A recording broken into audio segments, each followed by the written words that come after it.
Ce podcast a vu le jour grâce au soutien de la Fondation Non-Violence 21, de l'IRNC, l'Institut de recherche sur la résolution non-violente des conflits, et du CENAC, le Centre pour l'action non-violente. Toutes ces ONG, aux moyens fort modestes, luttent au quotidien pour faire connaître et vivre la non-violence. Je vous invite à les découvrir et à leur donner plus de moyens. Et si vous souhaitez que je poursuive cette mission que je me suis donnée de diffuser la non-violence, vous pouvez aussi y contribuer par vos dons en cliquant sur l'onglet « Soutenir le podcast » sur le site force-nonviolence.fr. Je vous remercie. C'est d'abord une écologie de l'être humain, la non-violence. Ma lutte va être à travers la parole. Si tu mets la graine de violence, tu la retrouveras en face. Ne jamais obéir. Urgence climatique, justice sociale. D'abord dénoncer le système. Mobilisation citoyenne. On ne peut pas être dans la violence et l'humanisme à la fois. Bienvenue dans le podcast « La force de la non-violence ». Parce que la force n'est pas l'apanage de la violence, parce qu'on peut changer cette croyance et toute notre culture. Je suis Célia Grincourt et je vais à la rencontre de personnes qui ont choisi la non-violence et les stratégies d'action qu'elle nous offre pour se faire entendre, révolutionner ce monde ou simplement espérer survivre.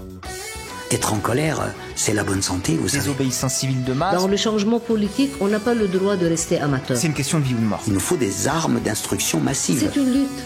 Donc l'empathie est le levain de la non-violence. C'est ça notre espoir. Le droit à la non-violence. Le droit à la non-violence éducative. I still have a dream. Ahimsa.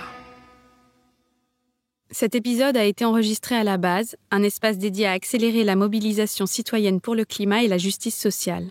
À la fois bar associatif, lieu d'échange, d'actions de solidarité, d'événements gratuits actuellement en ligne, la base propose aussi de rejoindre des organisations et de s'engager concrètement. En ces temps difficiles, soutenir un tel lieu est essentiel. Pour avoir toutes les infos, c'est sur le site labase.paris qu'il faut se rendre. Merci à Eva et Pierre-Julien pour leur accueil. Quand on défend la non-violence, qu'on croit en la justice et la justesse de cette voie, il est odieux d'entendre les médias, les hommes politiques, les tenants du pouvoir, auteurs de tant de violences symboliques et institutionnelles, s'emparer sans vergogne de ce mot, la non-violence, en le vidant de sa substance à seule fin de maintenir en place leur ordre social, cause de tant de désordre et de souffrance, leur monde à eux qui n'est pas seulement en contradiction avec le monde dont on rêve, mais qui lutte énergiquement contre l'émergence d'une quelconque alternative. Quand j'entends Emmanuel Macron fustiger la violence comme s'il était le gardien d'une morale non violente alors qu'il représente la première de toutes les violences, celle de l'État, et que tout ce qu'il souhaite, c'est réduire au silence les contestations, quand je vois les images de manifestants violents tourner en boucle pour condamner dans son ensemble un mouvement social d'une ampleur qui certainement fait peur aux gouvernants, quand un ministre ose dire qu'il s'étouffe quand il entend parler de violences policières, j'ai moi aussi envie de tout casser. C'est insupportable que les dominants s'approprient ce que nous avons de meilleur. Mais n'est-ce pas ce qu'ils font depuis toujours ? Devons-nous leur laisser même ça, notre force et notre éthique non violente, et devenir ce qu'ils attendent de nous, servant finalement leurs intérêts à eux ?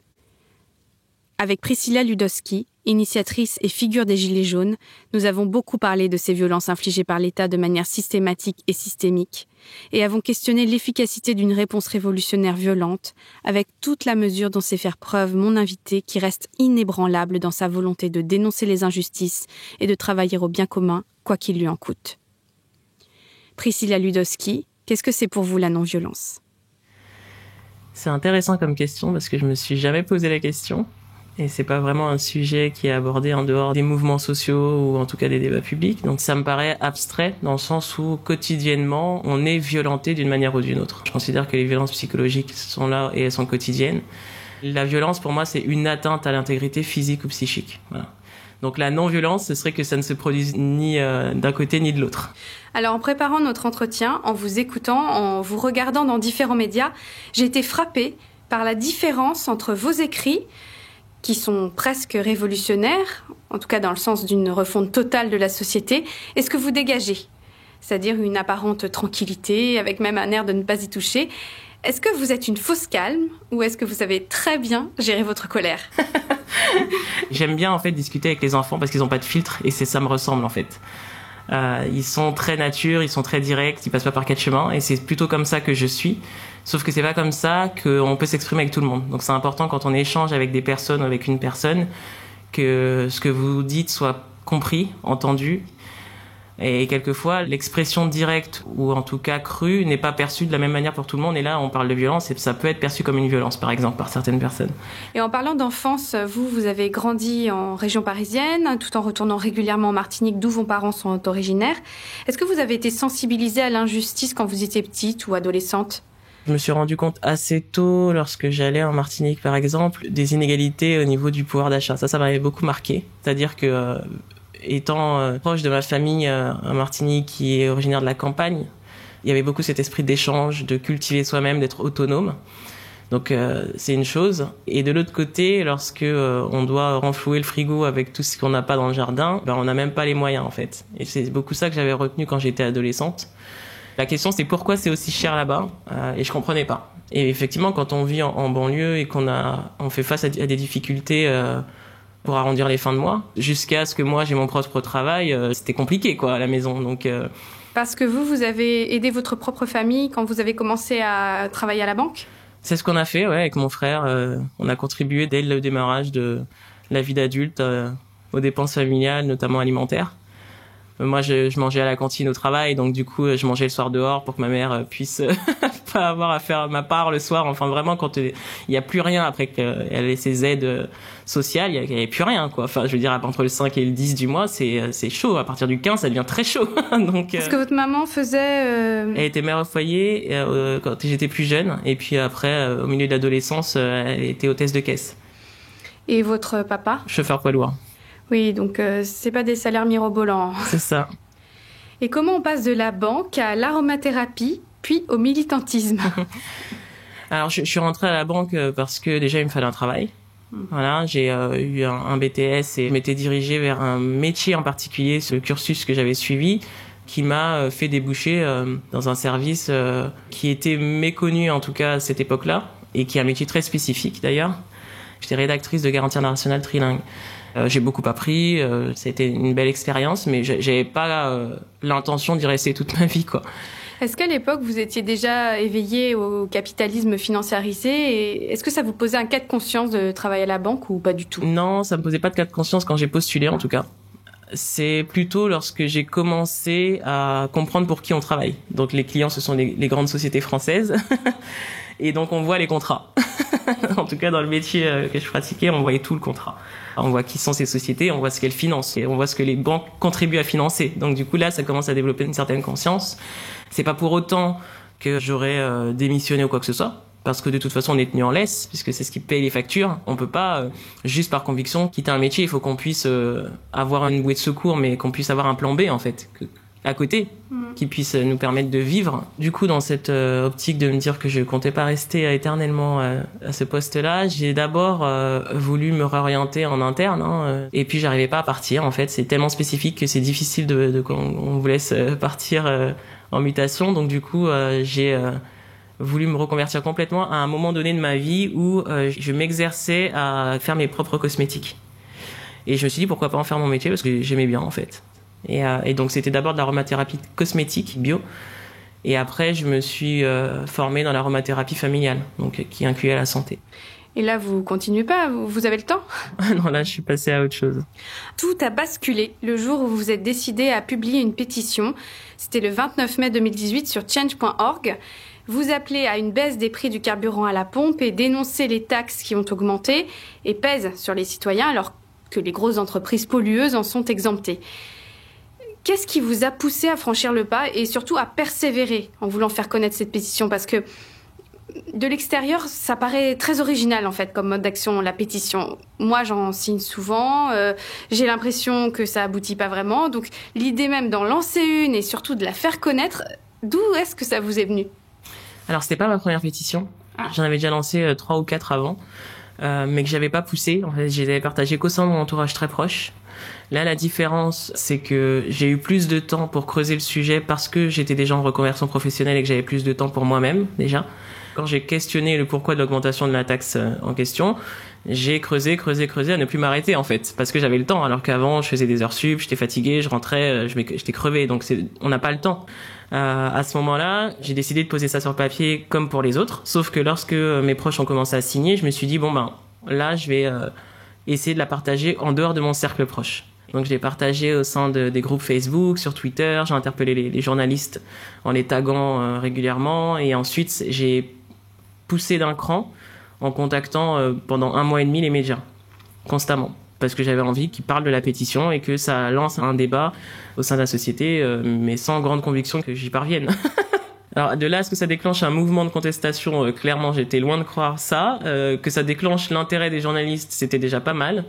Au départ, c'est une radio locale qui couvrait le sud de la Seine-et-Marne qui m'a contacté. Puis ensuite, ça a été le Parisien. Et donc là, ça a pris encore une autre dimension parce qu'il a fallu cette fois aller débattre. Ça, c'est quelque chose aussi que j'avais pas prévu. C'est-à-dire que là où jusque-là, les gens qui signaient étaient d'accord, il fallait que cette fois, j'allais me confronter à des gens qui n'étaient pas forcément d'accord. Donc ça non plus, je m'y attendais pas à ce que ça se passe aussi rapidement. Et qu'est-ce que vous avez appris en tant qu'eux et avec les Gilets jaunes ? Est-ce qu'il y a des choses qui vous ont ému, surprises ? Qu'est-ce qui vous a révolté ? Ouais, j'ai été hyper frappée par tous les témoignages que j'ai reçus de gens en fait qui me témoignaient de leur quotidien, qu'ils en pouvaient plus, qu'ils n'arrivaient plus à s'en sortir, qu'ils n'arrivaient pas à journée debout, et donc ils me donnaient même des tarifs de ce qu'ils payaient. Enfin vraiment, c'était très détaillé et très triste surtout quand on en reçoit beaucoup. J'ai été vite submergée. C'est inquiétant parce que je suis pas une politique, j'ai pas de pouvoir particulier pour faire changer les choses, et pourtant elles s'adressent à une personne qu'elles ne connaissent pas pour leur raconter absolument toute leur vie, et c'est frappant quoi. Quand on fait ça, pour moi, c'est qu'on est vraiment en détresse. Et puis ce qui m'a frappé aussi, c'est le fait que lors de la première manifestation du 17 novembre 2018, il y avait énormément de retraités.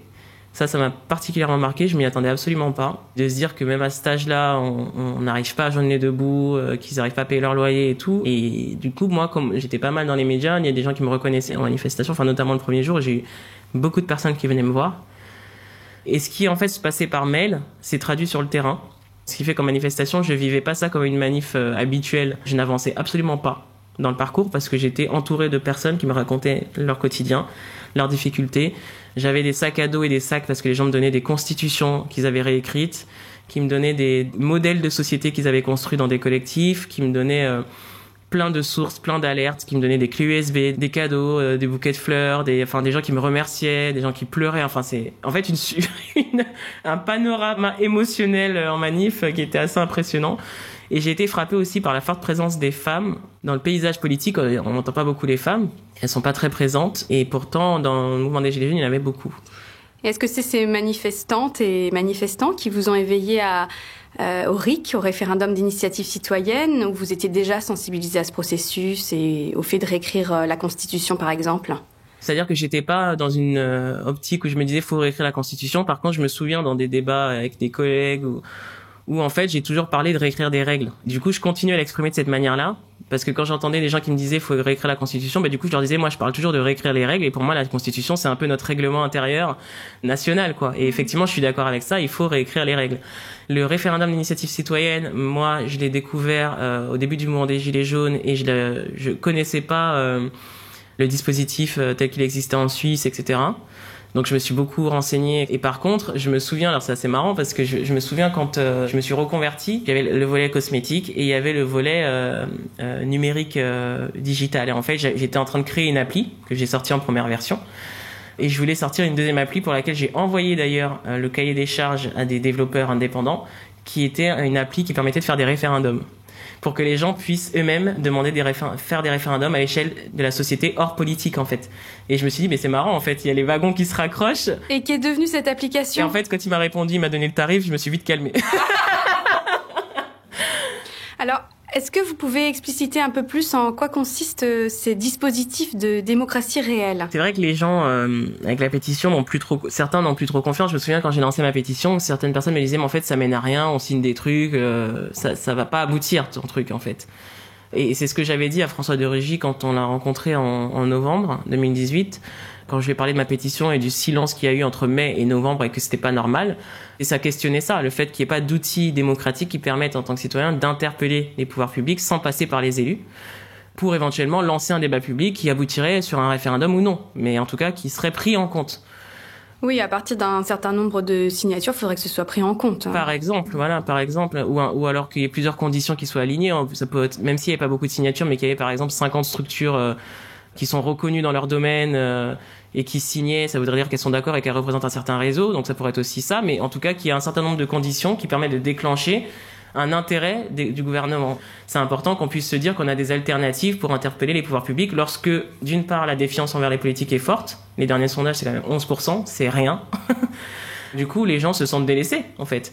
Peut-être qu'il y a encore un intérêt pour les maires, parce qu'il y a une certaine proximité en province, plus je pense. Mais au dehors de ça, il y avait ce besoin d'avoir un accès direct au gouvernement en général, aux membres du gouvernement. Donc pour moi, il faut mettre en place des outils, et c'est pour ça qu'aussi on a demandé l'Assemblée citoyenne. Pour que on puisse avoir des gens qui puissent co-construire les décisions, parce qu'on se dit qu'il y a des décisions qui sont prises toujours au détriment des mêmes. Alors du coup, qu'est-ce qu'il faut faire pour que ça change ? Vu que les politiques, ils sont élus, réélus, mandat après mandat, et que ça change pas, et qu'ils sont toujours très favorisés, les grandes sociétés, les CAC 40, etc. En fait, qu'est-ce qu'on peut faire en tant que citoyen ? Donc on descend dans la rue, parce que c'est ce qu'on sait faire, et c'est ce que toute contestation en général implique. Mais s'il y avait plus d'outils démocratiques qui permettaient aux gens de s'exprimer, de me faire des revendications, etc., les gens iraient moins dans la rue. Une assemblée citoyenne de gens tirés au sort ? Éventuellement, de gens tirés au sort, ouais. On peut imaginer beaucoup de façons de faire. Les gens discutent souvent de comment ce type de dispositif... Il y a des débats dans les associations de défense des initiatives démocratiques qui proposent des dispositifs où c'est une partie d'experts, une partie de citoyens, d'autres qui pensent qu'il faut pas s'arrêter à 150 comme pour la Convention citoyenne pour le climat, mais qui pensent que c'est représentatif à partir de 1000 et quelques. En fait, il y a tout un débat autour de qu'est-ce que le tirage au sort implique, et d'autres disent ouais, mais si on tire au sort, et si c'est quelqu'un de controversé qui est tiré au sort, comment ça se passe ? Alors du coup, moi je leur réponds, mais c'est la démocratie ou pas ? La démocratie, c'est pas choisir ce qui nous arrange, c'est avoir une diversité, un panel représentatif de la société, intergénérationnel, tout métier, genre, etc. Et c'est ce qui s'est passé avec la Convention pour le climat. Comme les gens sont tirés au sort, ça les responsabilise, ils s'impliquent. Et finalement, on a pu voir qu'ils ont fait des propositions très intelligentes. Ouais, c'est intéressant. Il y a un reportage qui est sorti il y a pas longtemps sur Arte qui explique un peu, et on les entend s'exprimer, où effectivement, ils posent la question de la légitimité. Parce qu'en fait, ils se considèrent pas légitimes pour certains, parce qu'ils n'ont pas été choisis par la société civile.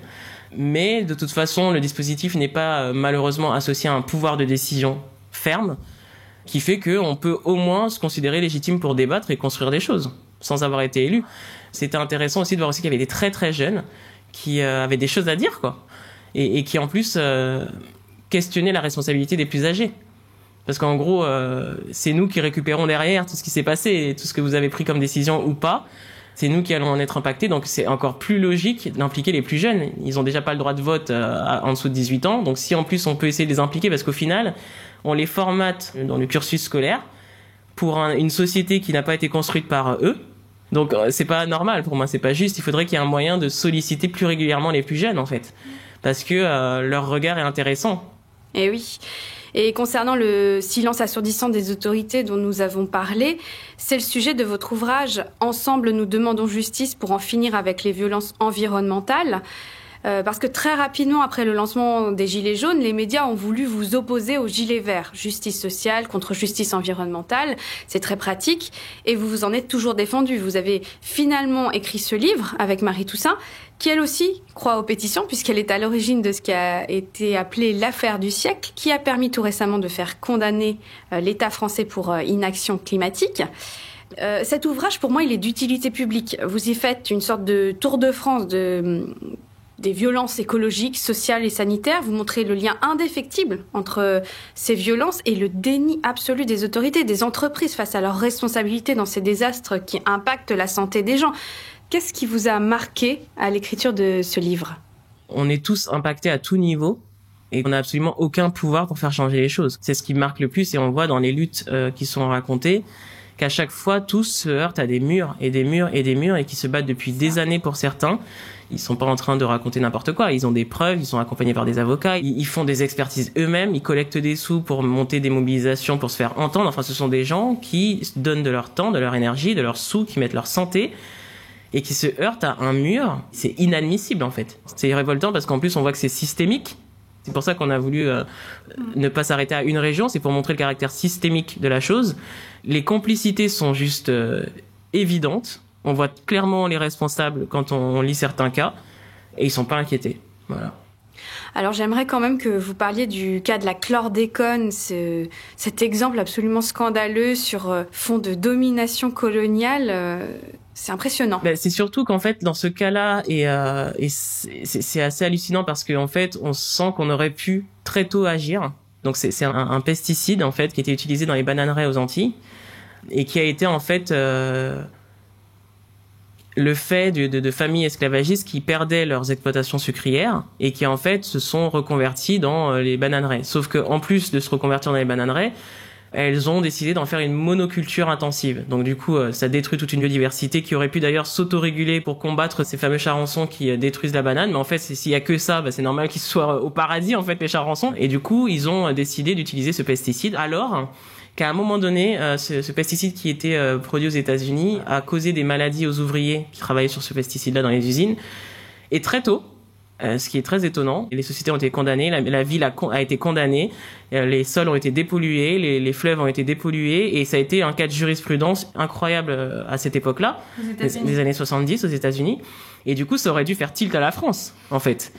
Et la France a continué à utiliser ce pesticide. C'est Jacques Chirac qui a signé la première autorisation. Les premiers arguments, c'était peut-être de dire oui, il n'y a pas d'études, on ne sait pas si vraiment ça a un impact. Sauf que entre le début de cette affaire et aujourd'hui, il y a eu des études sur l'eau. L'eau est contaminée, des études dans les sols, le sol est contaminé, des études sur les impacts sur la santé des ouvriers qui sont tombés malades, des impacts sur les enfants. On a suivi un groupe de femmes enceintes jusqu'à ce qu'elles accouchent et ensuite jusqu'à 18 mois. Donc on a vu que ça avait un impact sur les enfants, sur leur développement psychomoteur et ensuite sur les enfants un peu plus grands. Donc on a constaté que tout est pourri en fait. Voilà. Donc c'est clair, c'est précis, les études elles sont là, elles ont été faites par des organismes agréés, reconnus, etc. Et je me dis mais qu'est-ce qu'on attend pour déclarer que c'est un écocide, pour ensuite réparer, dépolluer les sols, indemniser les gens qui ont été fortement touchés. Enfin il n'y a pas de doute sur cette affaire quoi. Donc c'est sûr que c'est hyper révoltant. Et à un moment donné on avait entendu le président Macron dire qu'il n'y avait pas de lien cause à effet par rapport au cancer. Il y a le cancer de la prostate, les Antilles sont champions du monde du cancer de la prostate à cause de ça. Et en fait, il dit qu'il n'y a pas de lien de cause à effet alors qu'il y a des études qui le prouvent. Je trouve ça hallucinant de le dire. Alors voilà, c'est que c'est même pas une hypothèse, et il ment quoi en fait. Donc il y a ça, et il y a aussi le fait qu'ils sont en train de dire qu'ils veulent pas laisser cette plainte aboutir. La plainte qui a été faite en 2006, ils parlent de prescription. Si jamais il y avait un procès avait été remporté, ça aurait été un cas de jurisprudence incroyable, et je pense que c'est ce qu'ils veulent pas aussi. Et ça, c'est intéressant sur le côté systémique, parce que vous aussi, vous avez vécu ça avec le vrai débat. Vous avez en effet co-créé la plateforme citoyenne Le Vrai Débat pour répondre à la mascarade mise en place par Emmanuel Macron, soi-disant pour tendre la main aux Gilets jaunes. Et vous avez tiré de ce véritable débat 59 propositions citoyennes, comme par exemple la prise en compte du vote blanc ou nul en tant que suffrage exprimé, aider financièrement les agriculteurs souhaitant passer en production biologique, sensibiliser les enfants contre les violences, notamment par la communication non violente, droit à la propriété de son corps et le choix de sa mort. Et toutes ces propositions qui me semblent de bon sens restent à ce jour complètement ignorées. Effectivement, la synthèse de ces résultats, pour essayer de la faire connaître davantage, on a publié un livre auto-édité qui reprend toutes les synthèses des laboratoires d'études et de recherche. Et on a donné ça aux 16 ministères. On s'y est rendu. Et oui, ils en ont jamais tenu compte. On a voulu remettre officiellement ce manifeste au président en faisant un courrier qui avait fait le tour des médias. Donc le président ne peut pas ignorer qu'on ait fait ce courrier. Et il a jamais souhaité nous recevoir en tout cas. Et quand en avril il a annoncé la Convention citoyenne pour le climat, il a commencé par dire le vote blanc, je ne vais pas le reconnaître. Donc en fait, il n'a pas donné d'argument qui explique pourquoi, parce que ça n'a aucun sens. Le vote blanc, c'est l'expression de quelque chose. Ça dit qu'on n'est pas d'accord, ou en tout cas qu'on veut autre chose, mais ça dit quelque chose, et on peut pas ne pas en tenir compte. Mais en même temps, ça remet complètement en question son élection, donc... Tout à fait. Alors, je voulais aussi citer un passage de votre livre avec Marie Toussaint. L'histoire nous enseigne, ainsi que nous l'avons déjà souligné, que ceux qui ont voulu exploiter la terre ont toujours exploité les êtres, et que ceux qui voulaient exploiter les êtres l'ont toujours fait au détriment de la terre. Elle nous enseigne aussi que celles et ceux qui ont élevé la voix, peut-être nous, demain, l'ont souvent perdue. En écrivant ces lignes, nous pensons et honorons les 200 défenseurs de l'écologie qui trouvent la mort chaque année pour avoir voulu défendre leurs droits et ceux de la terre-mère. Donc il y a un risque mortel dans l'engagement, il y a le risque de ne pas être entendu. Comment vous arrivez à ne pas baisser les bras ?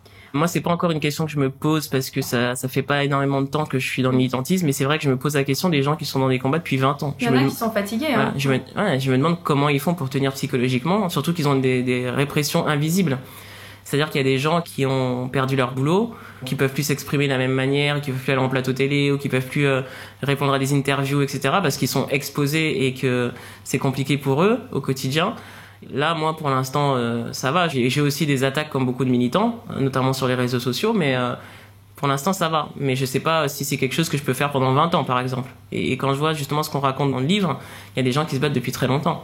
Et par contre, je me dis que c'est intéressant d'aller à la rencontre des militants comme ça qui sont expérimentés maintenant, parce qu'ils ont beaucoup à nous apprendre en fait sur toutes les difficultés par lesquelles ils sont passés. Je pense par exemple à une association avec qui je travaille qui s'appelle En Toute Franchise, qui se bat depuis 27 ans et qui lâche pas l'affaire malgré les représailles. Il y a eu même une des cofondatrices de l'association a eu un courrier de la CAF qui lui disait que le préfet a demandé à ce qu'on coupe ses allocs. Enfin, qu'est-ce que c'est Enfin, ils se battent pour quoi? Ils se battent en fait, ils dénoncent les constructions de surface illicite des grandes enseignes. Donc, ils ont eu quelques petites victoires, mais ça se chiffre à 418 milliards d'euros, juste sur la région PACA. Et c'est pareil, ce sont des dossiers minutieux, ils vont en justice tout le temps, ils dénoncent chaque truc illicite sur la région PACA, et c'est très vérifiable, et pourtant, l'État doit percevoir ça, et ne le fait pas. Alors que nous, il suffit qu'on manque une facture et on est envahi par les huissiers, on a les relances, on a des textos, on a des emails, en tant que citoyen, on n'est pas logé à la même enseigne. C'est ça aussi, c'est encore une injustice et une inégalité qui démontre en faisant ce combat. Donc en gros, oui, comment ces gens-là font pour tenir lorsqu'ils ont des représailles, lorsqu'ils ont la répression pour ceux qui vont sur le terrain. Et oui, il y a des gens qui sont morts, et même au sein du mouvement des Gilets jaunes, il y a des gens qui ont été mutilés, qui n'ont pas été reçus par le président de la République, qui n'ont pas reçu d'excuses, alors que ce sont des personnes qui n'étaient pas violentes, parce qu'elles n'ont pas été arrêtées. Elles n'ont pas été poursuivies en justice. Et même si on n'est pas innocent, on mérite pas de perdre un œil. On mérite d'être arrêté éventuellement. Non, de toute façon, voilà. Mais en plus de ça, elles étaient pas dans une posture violente. Il y en a qui filmaient, d'autres qui téléphonaient, etc. Donc tout ça pour dire que comment ces personnes-là font pour vivre aujourd'hui. Mais j'ai vu des gens évoluer. J'ai vu des gens qui n'étaient absolument pas pour la violence, qui sont devenus violents. J'ai discuté avec des femmes qui se sont fait palper et qui revenaient en manifestation et qui balançaient des projectiles sur les flics parce qu'elles s'étaient faites palper. J'espère ne pas en arriver là, quel que soit le cas, que ce soit dans la manifestation ou que ce soit dans la vie de tous les jours. Mais j'ai vu des gens évoluer dans ce sens-là et effectivement, ça craint, quoi. Alors justement, à propos des Black Blocs, donc les Black Blocs, c'est groupes sans hiérarchie officielle, tout de noir vêtus, adeptes de l'action violente qui ciblent généralement les symboles du capitalisme. Vous avez dit à propos d'eux, les violences ont fait de l'ombre au mouvement, elles alimentent les médias et jouent sur l'opinion publique. Et en même temps, vous avez souhaité entamer un dialogue avec certains d'entre eux en leur envoyant un questionnaire. Et pour celles et ceux qui ont répondu, ils se sont dit libertaires et non identitaires et d'accord sur tous les points défendus par les Gilets jaunes. D'abord, est-ce qu'il y a eu des suites à ces échanges ? Non, il n'y a pas eu de suite. C'était simplement qu'on a voulu, avec un des déclarants de manifestation de l'Île-de-France, comprendre quels étaient leurs objectifs. Et donc, en fait, on s'est dit comment faire et on s'est dit pourquoi pas un questionnaire. Donc on a mis sur le papier des questions basiques, on va dire, qui en tout cas nous permettaient d'en savoir un tout petit peu plus. Et effectivement, dans les réponses, ils disaient en gros qu'ils dénonçaient la même chose que nous, qu'ils étaient d'accord avec nous, que globalement ils sont contre le capitalisme, etc. Et qu'ils enclenchent un mode d'action qui, selon eux, est le seul qui fonctionne en fait. Et là, une fois, on m'a posé la question d'ailleurs de ce que je pensais du fait que les actions violentes aient lieu et de la réponse du gouvernement en face. Et moi je disais, mais en fait le gouvernement donne raison à ces gens-là. Quand Macron a donné ses premières mesures, c'est quand l'Arc de Triomphe a failli brûler, quoi. Quelles mesures il a donné ? En début décembre, il avait fait une allocution où il a supprimé la hausse de la CSG, où il avait soi-disant augmenté le SMIC, mais en fait c'était déjà prévu.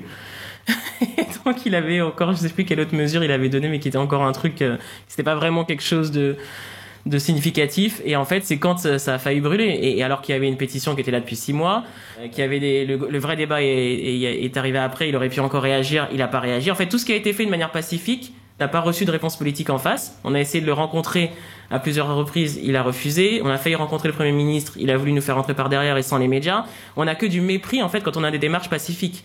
Donc du coup, il donne raison à ces personnes qui pensent que c'est comme ça que ça fonctionne. Et en même temps, il y en a qui disent aussi que c'est ce qui a tué les Gilets jaunes. Donc... ça contribue, oui. Tout ce qui est violent fait peur, de toute façon, aux gens en général. Donc forcément, mais on constate que quand ils agissent de cette manière-là, le gouvernement réagit. Mais quel message ils envoient quand ils font ça, en fait ? Ils sont pas gênés par ce qui se passe. Ils sont pas gênés d'une part parce que je l'ai constaté très tôt, une fois aux Champs-Élysées, où j'ai discuté avec un responsable des CRS qui me disait qu'il était gilet jaune et qui soutenait, sous l'uniforme, il est gilet jaune parce qu'en fait, leurs conditions de travail étaient pas évidentes et que le pouvoir d'achat c'est pas terrible, etc. Donc en fait, on parlait de ça, tout simplement, pendant la manif. Et puis, du coup, je lui dis, mais en fait, pourquoi on peut pas passer, nous? En fait, c'est parce qu'ils nous bloquaient. Et comme ils nous bloquaient, j'avais rien d'autre à faire que discuter. Donc, du coup, je discute avec. Et juste derrière, il y avait des Black Blocs qui cassaient tout. Et donc, du coup, je lui dis, mais en fait, vous nous reprochez, nous, d'être là et de manifester. Et il y a des gens à côté, vous leur dites rien. Et en fait, il m'a fait le signe comme ça. Donc, il me montrait du doigt que les instructions venaient d'en haut.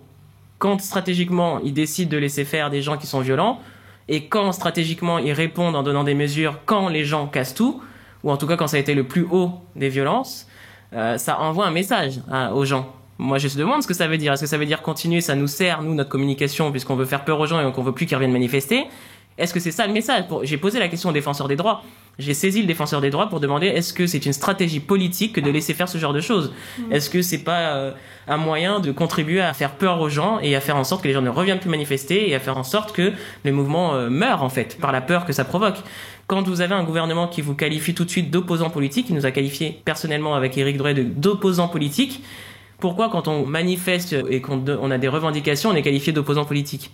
On essaie de revendiquer des choses, on essaie de proposer des solutions dans l'intérêt général, c'est pas un intérêt privé. Rien que le terme qu'il a utilisé, moi, me fait penser qu'il nous considère directement comme des ennemis, voilà. Alors qu'on n'est pas ennemis quand on revendique quelque chose. Donc déjà, cette posture et le fait que François de Rugy ait menti en disant que ma pétition, elle était contre l'environnement, m'opposer à la pétition de Marie Toussaint, nous appeler opposants politiques, avoir dit de la bouche du président que le mouvement des Gilets jaunes avait été orchestré peut-être par la Chine ou la Russie. Bon, quand on met tout ça bout à bout, c'est de la stratégie politique, en fait. Et de mes yeux, j'ai vu aussi des policiers sortir de camionnettes en noir et lancer des pavés. D'ailleurs, il y a eu des vidéos. Moi, je l'ai vu de mes yeux, c'est certain. Des vidéos ont circulé, on les voyait aussi, ils se faisaient huer quand ils retournaient dans leur camionnette en noir. Donc ça, c'est pas des inventions. Donc tout ça, ça arrive pour une raison, en fait. Donc pour moi, la violence les dérange pas, le gouvernement. C'est faux, ça les dérange pas du tout pour moi. Ils sont pas contents d'avoir quelque chose de brûlé, mais ce que je veux dire, c'est que ça les sert, c'est ça. Alors j'ai lu dans un article de l'Obs quelque chose qui m'a intriguée. C'est un gilet jaune qui témoigne à propos des Black Blocs. Sociologiquement, nous sommes très différents. Nous sommes modestes. Eux, ce sont souvent des enfants de bonne famille, des bourgeois. Il y a beaucoup de gens qui disent ça. Après, je pense que je sais pas ce que représente à proprement parler le mouvement Black Bloc dans son historique et des gens qui viennent se joindre à ce qu'ils font par colère. C'est quand même différent. Parce qu'il y a ça aussi. Et du coup, j'ai absolument aucune idée de ce que, dans le fond, ça c'est, en fait.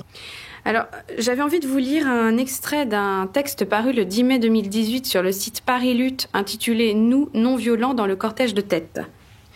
Nous sommes dans le cortège de tête et nous ne condamnons pas la violence, voire la soutenons, tout en ayant des interrogations profondes sur son utilisation.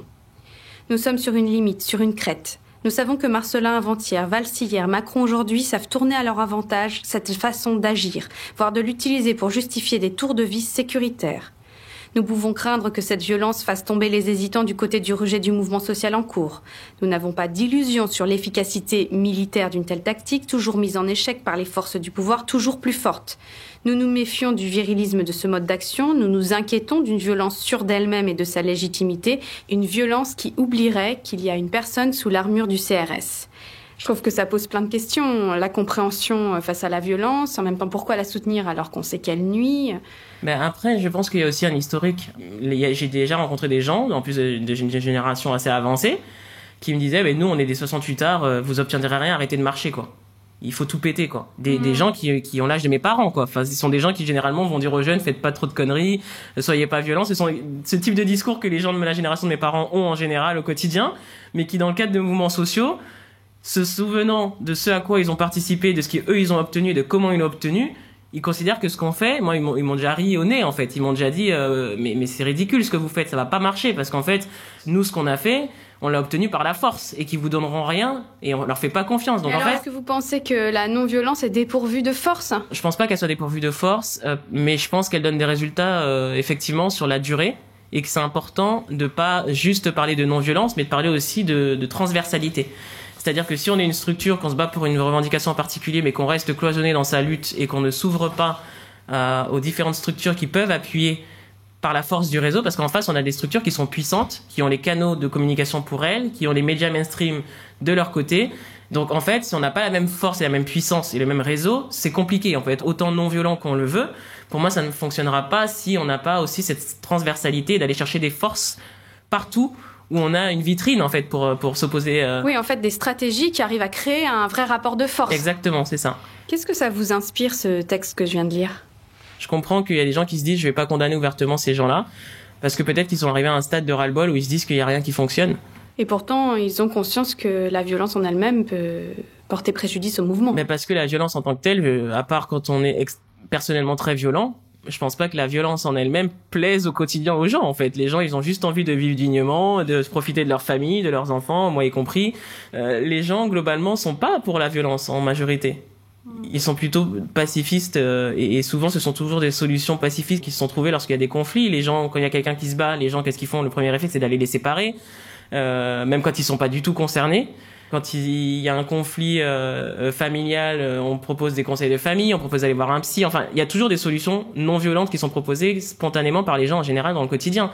Si vous dites à quelqu'un, à ton avis, on pourrait lancer une mobilisation sur tel sujet, je sais pas, on voudrait qu'il y ait ça à la cantine désormais, on voudrait qu'il y ait pas ce rond-point qui soit créé. Qu'est-ce que tu penses que je devrais faire? Les gens, ils vous répondent une pétition, ils vous répondent d'aller voir le maire, ils vous disent pas faut aller péter le rond-point. Enfin, donc en fait, c'est pas spontané la violence, sauf dans certains cas. Et en fait, la question c'est savoir si c'est une bonne stratégie. Est-ce que c'est une stratégie qui paye ou une stratégie qui est un échec? En tout cas, on a vu dans le temps qu'elle a payé au sens où des gens ont obtenu des droits dans le temps et que là, par exemple, dans le mouvement des Gilets jaunes où Macron a fini par donner des mesures, mais elle paye pas au sens où où on peut derrière exploiter quelque chose. C'est-à-dire que derrière, ce que ça rapporte, c'est une crainte. Ce que ça rapporte, c'est les gens qui ne veulent plus manifester. Ce que ça rapporte, c'est que le gouvernement utilise... Elle paye pas sur le long terme. Voilà, ça paye pas sur le long terme. Ça a des résultats immédiats par rapport à la crainte d'un gouvernement qui voit qu'il y a de la violence. Mais sur le long terme, non. Mais est-ce que détruire un McDonald's, par exemple, on peut considérer ça comme de la violence? McDo considère que c'est une violence. Quand la loi a mis un certain nombre de choses en place pour dire que toute atteinte, quelle qu'elle soit, est une violence. Donc de toute façon, vous allez taguer sur un mur, c'est une violence pour le gouvernement, pour la loi, pour la société. C'est plutôt l'escalade, en fait. C'est jusqu'où vous allez dans ça. Oui, on peut détruire le McDo, on peut saboter certaines choses, ça peut même être intéressant si l'opinion publique est avec nous, mais sans l'adhésion de la majorité... on fait pas grand-chose et il y a même un risque de dictature. Je suis carrément d'accord avec le fait que c'est important de consolider le soutien qu'on a acquis. Et le soutien qui a été acquis au plus haut des sondages du mouvement des Gilets jaunes était à 82%. Et donc il a été acquis parce qu'il y avait des gens sur des ronds-points qui discutaient, parce qu'il y avait de la manifestation et parce qu'il y avait une pétition. Pas parce qu'il y a des choses qui se cassaient. Et c'est justement le fait qu'il y ait des gens qui cassent, mais surtout le fait qu'on ne montre que ça aux infos, parce que profondément, les gens sont habitués à ce que dans les manifestations, il y ait de la casse. C'est pas ce qui les choque le plus. Ce qui choque, c'est que ce soit continuel, intensif, et que ça cause énormément de dégâts. Mais le mouvement des Gilets jaunes, ce qui fait que ça a été ça, c'est parce qu'il a duré plus d'1 an. Et puis la fatigue de voir toujours ce type d'image, et puis ça rentre dans la tête au bout d'un moment. Vous dites mais qu'est-ce que je vais aller faire en manifestation, ça brûle de partout, alors que c'était pas ça au début, et voilà. Et justement, s'il n'y avait pas eu cette instrumentalisation de la violence, ces casses, ce mensonge, puisqu'il y a même donc des policiers qui se sont déguisés, on va dire, qu'est-ce que ça aurait pu donner les Gilets jaunes avec une véritable stratégie non violente? Est-ce qu'à votre avis, ça aurait pu aboutir à des résultats différents? Peut-être que le gouvernement aurait justement mis en place une autre stratégie. C'est-à-dire qu'au lieu de capitaliser uniquement sur la violence, ils auraient peut-être fini par recevoir quelqu'un au bout d'1 an. Parce que quand même, on a essayé toute l'année, ça n'a pas marché. Et les personnes qui ont essayé, c'était pas des personnes violentes. Enfin, moi, j'en fais pas partie, donc il n'y avait pas de raison qu'ils ne reçoivent pas. Et est-ce qu'il y aurait fallu davantage de grèves, une grève véritablement générale ou des actions de désobéissance civile plus fortes, plus impressionnantes? Je sais pas, je saurais pas dire, on saura jamais. Après, il y a eu beaucoup d'associations Gilets jaunes, militants climat pour bloquer des secteurs. Il y a eu Amazon qui a été bloqué, il y a eu le pont de l'Alma qui a été bloqué, il y a eu d'autres choses qui ont été faites un peu partout en France. Il y a eu même des associations entre Gilets jaunes de frontières, au nord, au sud, à l'est. Il y a beaucoup d'actions qui ont eu lieu tout au long de l'année, en fait. Oui, ce qui a dû participer à un certain épuisement. Sur la page d'accueil de votre site, on peut lire une citation de Martin Luther King. « Chacun, chacune a la responsabilité morale de désobéir aux lois injustes ». Pourquoi le choix de cette phrase ? J'ai envie de rappeler aux gens qui quand ils arrivent sur la page que la désobéissance n'est pas signe de choses complètement utopiques en fait. C'est pas parce qu'une loi ou une règle ou est loi qu'elle ne peut pas être remise en question. Je pense que c'est important qu'on s'en souvienne parce qu'il y a des lois qui ont permis des choses horribles dans l'histoire, il faut qu'on s'en souvienne. On peut pas partir du principe qu'une loi, parce qu'elle est loi, doit être bêtement suivie. Et c'est une figure qui vous inspire ? Ouais, c'est une figure qui m'inspire parce que déjà dans un contexte assez particulier où c'était encore plus difficile pour s'exprimer aux États-Unis en tant qu'homme noir, etc.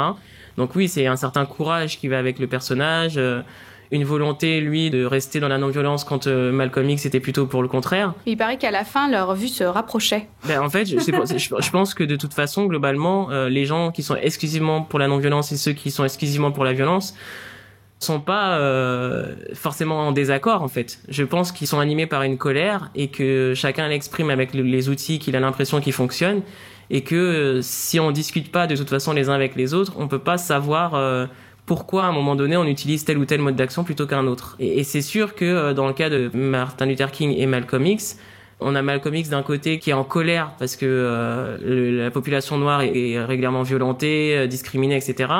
Et que quand on est attaqué, on a un réflexe en tant qu'être humain que de se défendre. Et donc quand on alimente cette colère et qu'on a beaucoup de gens en colère autour de nous qui pensent la même chose, ça peut que donner quelque chose de violent en fait. Et c'est humain en fait. Et c'est ça aussi qu'il faut pas oublier, c'est que c'est humain. Et quand on a en face quelqu'un qui dit non mais faut surtout pas être violent, etc. mais qui s'en prend une, il peut basculer de l'autre côté du jour au lendemain en fait. C'est ça le truc. Et celui qui est extrêmement violent peut dire moi j'arrête. Parce que j'ai perdu une jambe, parce que en fait, il y a pas d'absolu. Voilà, c'est ça. Donc ça m'étonne pas qu'ils aient pu entendre le discours de l'un et de l'autre en tout cas. Et vous, en tant que femme, en tant que noire, est-ce que vous avez été confrontée à de la discrimination, que ce soit dans les milieux militants ou sur les réseaux sociaux, j'imagine? Est-ce que vous avez vécu des dérives sexistes, des dérives racistes? Alors déjà, souvent, quand je parle de sujets qui concernent les populations noires en France, c'est assez incroyable. J'ai posé des dépôts de plainte contre des militants RN et notamment l'ancien directeur de campagne de Jean-Marie Le Pen qui m'a affiché sur sa page, qui m'a insulté, et qui tous ses amis avaient des insultes raciales dans son fil. Donc j'ai tout capturé, j'ai tout pris, j'ai porté plainte. Et jusqu'à aujourd'hui, sachant que j'allais porter plainte, il l'a pas retiré.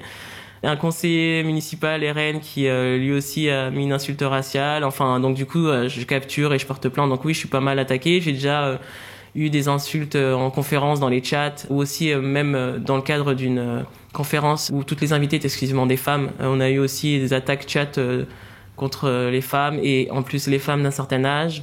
Les gens en fait se sentent pousser des ailes sur les réseaux. Ils s'expriment, ce qu'ils vous diraient pas en face, ils le disent sur les réseaux quoi. À la fin de votre premier ouvrage, En France, donner son avis peut coûter cher, vous donnez la parole à celles et ceux que vous appelez vos amis de lutte, à qui vous avez demandé « Pourquoi tu te bats ?» Et vous avez mis toutes les réponses les unes après les autres. C'est assez émouvant, c'est beau en fait. La beauté de l'être humain à son meilleur, la force de la non-violence. Alors je vais en lire quelques-unes un peu au hasard. Benoît Lecam, 47 ans, soudeur en grève depuis mars 2019. Je ne serai jamais passif devant ce suicide collectif qui touche l'humanité. Trop d'injustice, trop d'inégalités, trop d'incohérences et d'illogisme engendrés par ce système économique qui favorise la paupérisation de la majorité des êtres humains pour le confort financier de quelques-uns. Steph P, 42 ans, maman à plein temps. Je lutte pour toutes les formes de justice véritable, pour le respect du vivant à toute échelle, avec la mémoire des temps passés et la conscience des temps à venir. AM, 21 ans, militant socio-écologiste radical. Je me bats pour que la vie sur Terre soit préservée et que les populations puissent vivre heureuses en étant libérées des dominations. Et vous, Priscilla Ludowski, pourquoi vous vous battez ? Je me bats pour que les générations futures, en fait, soient pas face à un monde où elles peuvent plus rien faire, en fait, finalement. Parce que j'ai l'impression que c'est un peu l'interpellation qu'on a des plus jeunes, qui nous remettent toujours en question à chaque fois. Et je me bats surtout pour qu'il y ait beaucoup moins d'injustice, pour qu'il y ait beaucoup moins d'inégalités, et qu'on reconnaisse ces inégalités et qu'on les traite. Pour moi, le combat, globalement, c'est pour la transparence et contre les inégalités. Par exemple, moi, je suis pas très pour les structures politiques. Et en fait, je considère qu'on devrait d'abord voter pour un projet de société, pour un programme, et ensuite élire quelqu'un qui porte ce programme, parce que c'est comme ça que ça devrait se passer, en fait. C'est pas normal qu'on ait une course au pouvoir, en fait, parce que l'idée, c'est qu'on travaille pour l'intérêt général. Déjà, si on changeait cette façon de faire, ce que représentent les élections en général, de fait, les personnes qui accèdent à ce pouvoir aujourd'hui se considèrent un peu plus comme nos égaux. Parce que de par leur position hyper privilégiée, de par tout le pouvoir qu'ils ont en leur possession, ils oublient qu'ils travaillent pour nous, en fait. Et pas l'inverse. Donc, ouais. Si je pouvais contribuer à des projets qui vont dans ce sens, je le ferais. Vous le faites déjà. Je fais déjà, ouais. Merci beaucoup, Priscilla Ludowski. Merci.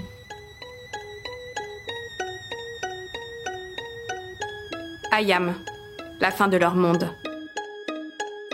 Regarde ma terre en pleurs, Mais les choses ici prennent une telle ampleur. Les fils partent avant les pères, y a trop de mères en sueur. Quand les fusils de la bêtise chantent le même air en chœur. Le mangeur d'âme à chaque repas s'abreuve de nos rancœurs. Je l'entends toutes les nuits, l'as des fantômes qui la hantent. L'as de leurs complaintes tellement que des fois elle en tremble. Par le sang de la haine constamment ensemencé. Ou pas qu'à danser quand ce dernier chasse le vent hors des plaines. Rien n'a changé depuis où je vis. Juifs, catholiques, musulmans, noirs ou blancs. Fermez vos gueules, vous faites bien trop de bruit.